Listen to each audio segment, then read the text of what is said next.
जरा सोचिए, आपके सामने तीन चीजें रखी हैं जो एक दूसरे से बिल्कुल अलग हैं। एक बहुत ही खतरनाक हथियार किसी दूर देश के घास के मैदान और एक प्राचीन कवि। अब सवाल ये है कि क्या इनमें कोई कनेक्शन हो सकता है? आज हम इसी पहेली को सुलझाएंगे और देखेंगे कि ज्ञान के ये बिखरे हुए टुकड़े मिलकर कैसे एक बड़ी दिलचस्प कहानी बनाते हैं। तो चलिए शुरू करते हैं। तो सवाल वही है, इन अलग अलग बिखरे हुए फैक्ट्स में कॉमन क्या है? चलिए एक एक करके इन पजल पीसेस को उठाते हैं और देखते हैं। तो पहला टुकड़ा, हाइड्रोजन बॉम्ब। अब ये सिर्फ एक हथियार नहीं है ना? ये तो 20वीं सदी की जो साइंटिफिक तरक्की हुई और उसकी जो भयानक ताकत थी, उसका एक सिंबल है। इसको जरा ध्यान में रखिएगा क्योंकि ये हमारी कहानी में आगे काम आएगा। चलिए अब यहां से एकदम कहीं और चलते हैं। सोचिए पंपास के घास के मैदानों के बारे में। साउथ अमेरिका के वो दूर दूर तक फैले शांत मैदान। देखिए, एक तरफ है डिस्ट्रक्टिव टेक्नोलॉजी और दूसरी तरफ कुदरत की ये शांति। इनका आपस में क्या लेना देना हो सकता है? ये सवाल हमारी पहेली को और भी मजेदार बना रहा है। और अब आता है हमारी पहेली का तीसरा और आखिरी टुकड़ा। ये हमें टाइम में बहुत पीछे ले जाएगा, एकदम प्राचीन भारत में।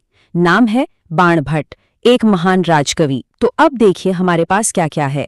मॉडर्न साइंस, वर्ल्ड ज्योग्राफी और एंशिएंट हिस्ट्री। मतलब तीन बिल्कुल अलग अलग दुनियाएं। तो चलिए देखते हैं कि ये सब आपस में जुड़ती कैसे हैं। तो अपनी यात्रा शुरू करते हैं प्राचीन भारत से। यहीं हमारी पहेली का एक सिरा छिपा हुआ है और हम देखेंगे कि ज्ञान की जड़ें वाकई कितनी गहरी होती हैं। तो ये रहा हमारा पहला कनेक्शन, बाणभट्ट, जिन्हें हम उनकी जबरदस्त लिटरेरी स्किल्स के लिए जानते हैं। वो असल में राजा हर्षवर्धन के दरबार में राजकवि थे। इससे हमें उस दौर की आर्ट और कल्चर कितनी रिच थी उसका अंदाजा लगता है। और बात सिर्फ आर्ट और लिटरेचर की नहीं थी।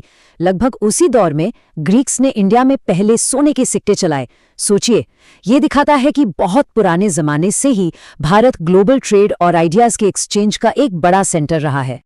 चलिए अब टाइम में थोड़ा आगे चलते हैं और उन इवेंट्स और आइडियाज पर नजर डालते हैं जिन्होंने मॉडर्न इंडिया को वो शक्ल दी जो आज है। तो ब्रिटिश कॉलोनियल पीरियड में एक शख्स था, लॉर्ड डलहौजी। उसने एक पॉलिसी लागू की, राज्य अपहरण नीति, या जिसे डॉक्ट्रिन ऑफ लैप्स भी कहते हैं। ये बेसिकली जो प्रिंसली स्टेट्स थे उन पर कब्जा करने की एक बहुत ही कंट्रोवर्शियल पॉलिटिकल स्ट्रैटेजी थी। लेकिन एक्शन का रिएक्शन तो होता ही है।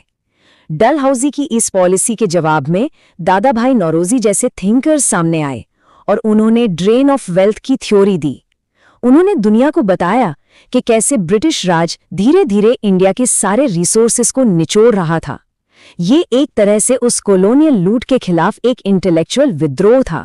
और इसी आज़ादी की लड़ाई के बीच इंडियन नेशनल कांग्रेस ने एक बहुत जरूरी मैसेज दिया, सबको साथ लेकर चलने का। बदरुद्दीन तैयब जी उसके पहले मुस्लिम प्रेसिडेंट बने। ये दिखाता है कि ये मूवमेंट कितना डाइवर्स था।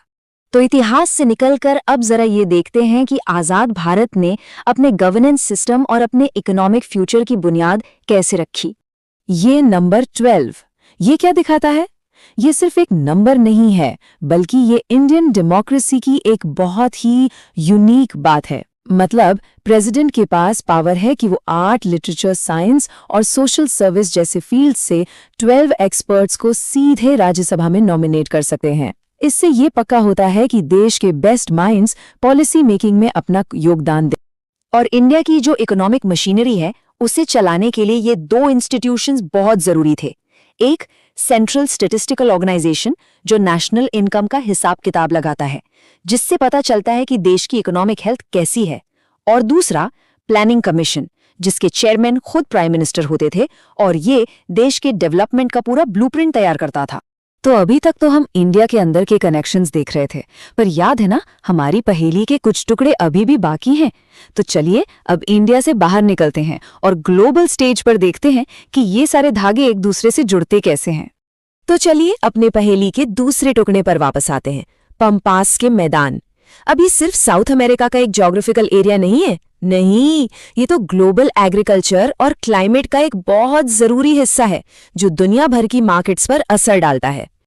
और यहीं पर हमें समझ आता है कि नॉलेज कितनी बड़ी और आपस में जुड़ी हुई है।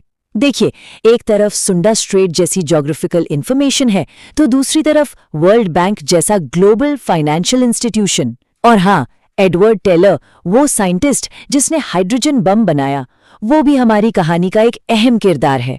ये सब मिलकर ही तो हमारी दुनिया की कॉम्प्लेक्स तस्वीर बनाते हैं। पता है, टाइम भी एक बड़ा दिलचस्प कनेक्टर होता है। जरा सोचिए, साल था 1931। एक तरफ इंडिया अपनी आज़ादी के लिए गांधी अर्विन पैक्ट जैसे कदम उठा रहा था, और ठीक उसी दौर में ग्लोबल लेवल पर हेल्थ जैसे मुद्दों पर कोऑपरेशन की नींव रखी जा रही थी, जो आगे चलकर 7 अप्रैल को वर्ल्ड हेल्थ डे के रूप में सामने आया। ये दिखाता है कि कैसे एक देश की उम्मीदें और दुनिया भर की चिंताएं एक ही टाइम पर साथ साथ चल सकती हैं। हर्बर्ट स्पेंसर ने एक बड़ी अच्छी बात कही थी, शिक्षा का महान उद्देश्य ज्ञान नहीं बल्कि कर्म है। मतलब ये सारे फैक्ट्स जानना तो इंटरेस्टिंग है, पर असली सवाल तो ये है कि हम इस नॉलेज का इस्तेमाल अपनी दुनिया को बेहतर समझने और शायद थोड़ा और बेहतर बनाने के लिए कैसे करते हैं। तो चलिए वापस अपनी शुरुआती पहेली पर लौटते हैं।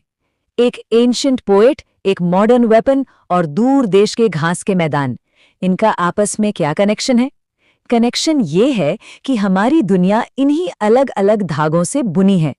बाण भट्ट की कविता उस कल्चर को दिखाती है जिसे बचाने के लिए आज़ादी की लड़ाई हुई।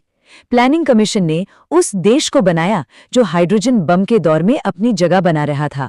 और पंपास हमें याद दिलाता है कि हम सब एक ही ग्लोबल इकोसिस्टम का हिस्सा हैं। ये सारे टुकड़े, ये सब मिलकर हमारे आज की एक कॉम्प्लेक्स लेकिन खूबसूरत तस्वीर बनाते हैं। अब सवाल ये है कि हम इस तस्वीर में और कौन से रंग भर सकते हैं? इस पर सोचिएगा जरूर।